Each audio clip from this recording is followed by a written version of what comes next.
La mobilité, c'est le transport automobile. On vient d'en parler longuement ou presque. Mais il n'y a pas que ce mode de transport. Il y a aussi notamment le transport maritime et fluvial. Et c'est le sujet dont François Frey va nous parler.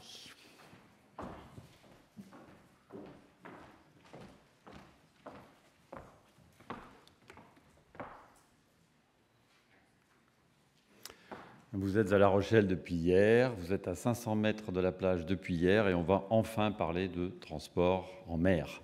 Voilà. Ce monde étrange, lointain, mystérieux, et que nombre des opérateurs n'ont pas forcément envie de faire évoluer parce que déjà 5 fois plus propre que le transport par la route, 50 fois plus propre que le transport, bien sûr, aérien, mais qui représente le 5e poste de pollution sur la planète. Pourquoi ? Parce que 90% des produits qui sont autour de nous, et quand je vois plutôt ce que vous avez tous dans les mains, je dirais plutôt 99% des produits, ont été en mer une fois au moins. Ce volume implique que nous devions agir. Le marché du transport n'a pas ce besoin-là. Les ruptures n'ont pas forcément le besoin de venir de ce type de problématique de marché, en fait.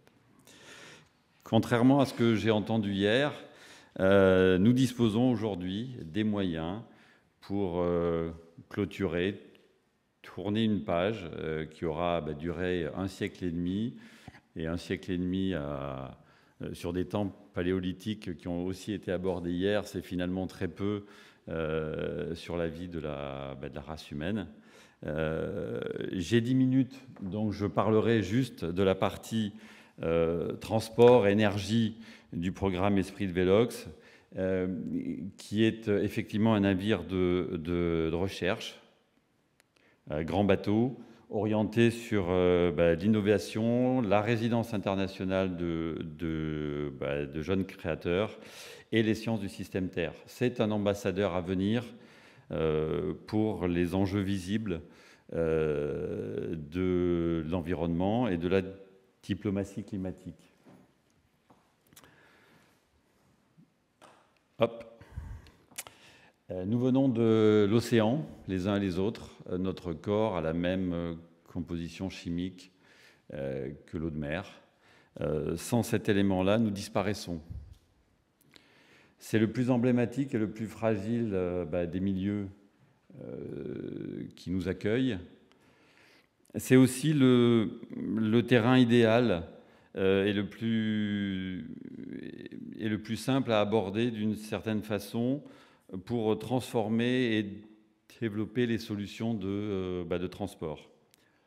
À l'horizon de 2020, demain matin donc, sera cette occasion pour nous d'un grand tour à la mer très large, une grande boucle de l'Atlantique Nord, de l'Équateur au Groenland. Donc là, on n'est pas sur un petit tour d'un petit voilier de plaisance dans des zones tempérées idéales pour faire du photovoltaïque, par exemple. Pour une quarantaine de personnes opérant des moyens lourds à la mer, une boucle large qui se fera à 10 nœuds de moyenne.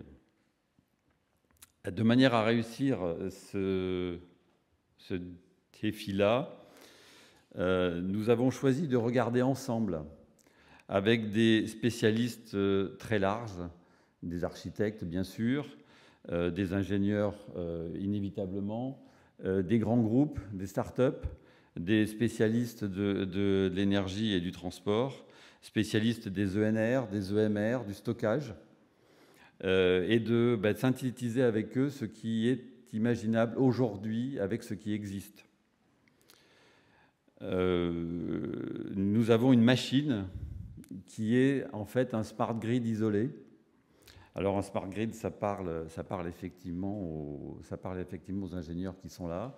Ça veut dire pour les autres que nous partons sur un mix de 7 à 8 modes de production énergétique, des éléments de photovoltaïque bien sûr, de l'éolien, de l'hydrolien, du houlomoteur, du stockage et de la pile à hydrogène, entre autres, pour effectivement arriver à lisser des temps forts et des temps faibles. Et bien sûr, utiliser les voiles.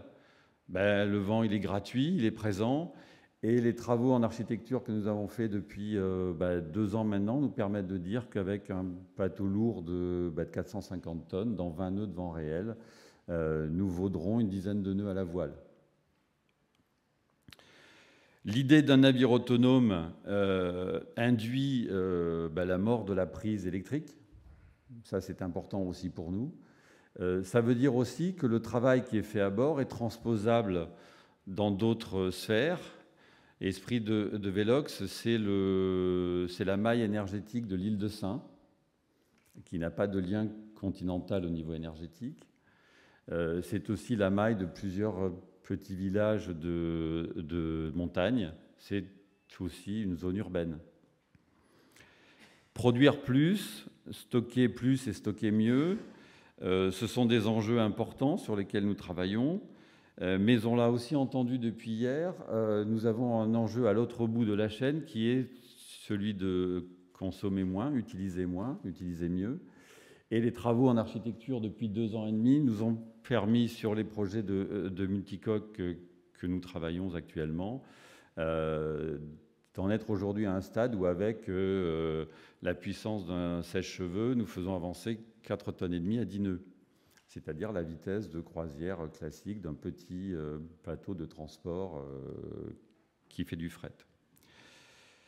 Vous percevez derrière le navire, on va dire, les prémices d'une approche projet qui est autre et qui rend imaginable de mettre en œuvre ce programme large de nouveaux moyens de recherche et aussi de transport propre, en fait. Nous redécouvrons chaque objet de ce programme, pas systématiquement, je dirais, avec un œil neuf, mais avec des yeux croisés, avec des experts qui travaillent ensemble et qui font émerger des solutions innovantes qui sont issues de briques qui, elles, existent effectivement aujourd'hui. Et on les a entendues depuis hier. Le disponible est en fait très étonnant si on le regarde de près. Et si on pense à assembler, ces grandes briques ensemble. Nous avons une année 2016 qui est importante pour nous, qui est une grande année de charnière entre, je dirais, une faisabilité dans le domaine de l'architecture et de l'énergie qui a été acquise depuis 1 an aujourd'hui et qui nous a amené au premier semestre à travailler sur, je dirais, une écoute, la traduction et l'intégration de ce que sont les besoins, les objectifs de ceux qui vont utiliser ce navire à la mer. Rien que ça, dans l'ingénierie de l'énergie et des transports, ça n'est pas si évident que ça à faire. Et sur le second semestre, nous allons travailler sur la partie choix structurel, bien sûr, entre les 3 coques, entre autres, que nous développons actuellement, et aussi faire, je dirais, émerger les modes de mise en route hybride, puisque nous irons à la mer avec de l'électricité, avec de l'hydrogène et du vent.